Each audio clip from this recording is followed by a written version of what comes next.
भारत में पेट्रोल और डीजल की कीमतें ऐसे समय में रिकॉर्ड ऊंचाई पर हैं, जब अंतर्राष्ट्रीय बाजार में कच्चे तेल की कीमतें कम हैं।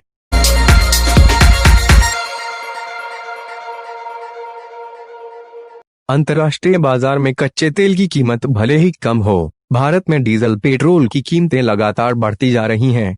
क्या इसकी बड़ी वजह यह है कि केंद्र व राज्य सरकार इस पर टैक्स बढ़ाती रहती हैं और अपने घाटे की भरपाई इससे ही करती है? शनिवार को पेट्रोल की कीमत दिल्ली में 87.50 रुपए और मुंबई में 92.28 रुपए थी। इस दिन डीजल की कीमत दिल्ली में 75.88 रुपए और मुंबई में 82.66 रुपए है। कांग्रेस सांसद राहुल गांधी ने इस पर तंज करते हुए कहा कि नरेंद्र मोदी सरकार में जीडीपी यानी गैस, डीजल, पेट्रोल की कीमतें लगातार बढ़ रही हैं। सच क्या है? अंतर्राष्ट्रीय बाजार में शनिवार को कच्चे तेल की कीमत प्रति बैरल $52.48 थी।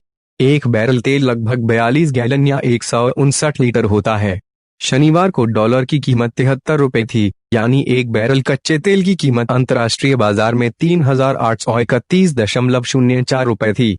इस हिसाब से 1 लीटर कच्चे तेल की कीमत शनिवार को 24.094 रुपए बैठती है। इसे बेहतर तरीके से समझने के लिए कीमत के ब्रेकअप को समझा जा सकता है। कच्चे तेल को साफ करने पर लगभग 3.84 रुपए खर्च होता है और इस तरह तेल की कीमत 28.75 पैसे बैठती है।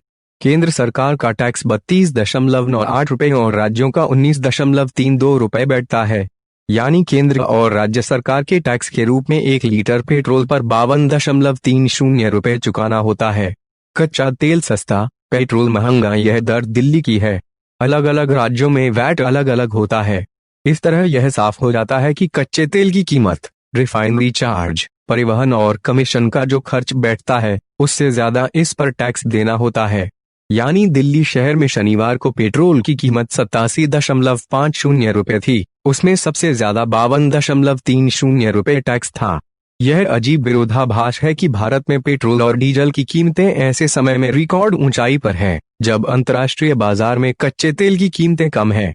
बीजेपी के सत्ता में आने के 1 साल पहले यानी 2012 से 13 में कच्चे तेल की कीमत जहां $110 प्रति बैरल तक पहुंच गई थी, वे उनके सत्ता में आने के बाद ही गिरने लगी और कोरोना काल में वे $25 प्रति बैरल तक पहुंच गई। यह बढ़ी, लेकिन अभी भी मनमोहन सिंह के समय की कीमत $120 प्रति बैरल से काफी कम है, लेकिन उस जमाने से बहुत ज्यादा है। मनमोहन सिंह सरकार ने 25 जून 2010 को पेट्रोल की कीमत से सरकारी नियंत्रण हटा लिया, यानी उसकी कीमत सरकार तय नहीं करेगी, वह बाजार के मांग खपत सिद्धांत से तय होगी। नरेंद्र मोदी सरकार ने सत्ता में आने के तुरंत बाद 19 अक्टूबर 2014 को डीजल की कीमत को नियंत्रण मुक्त कर दिया।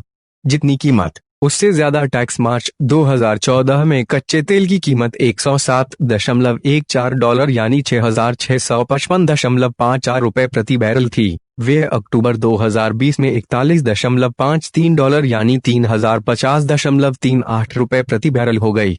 लेकिन 15 मार्च 2014 को पेट्रोल की कीमत 73.20 रुपए और डीजल की कीमत 55.48 रुपए प्रति लीटर हो गई। 16 दिसंबर 2020 को पेट्रोल 90.34 रुपए और डीजल 80.51 रुपए प्रति लीटर तक बिक रहा था। अंतर्राष्ट्रीय बाजार में कच्चे तेल की कीमत के साथ ही पेट्रोल डीजल की कीमत रोज घटती बढ़ती है, क्योंकि सरकार सब्सिडी नहीं बढ़ाती है। इस वजह से शनिवार को पेट्रोल की कीमत दिल्ली में जो थी, उसका लगभग 65% हिस्सा तो सिर्फ टैक्स था। Petroleum planning and analysis cell (PPAC) के अनुसार 2019 से 2020 के दौरान केंद्र सरकार को पेट्रोल डीजल की बिक्री से 2.23 लाख करोड़ रुपए का टैक्स मिला। वित्तीय वर्ष 2020 से 21 के बजट में 2.67 लाख करोड़ रुपए बतौर उत्पाद कर मिलने की संभावना जताई गई है।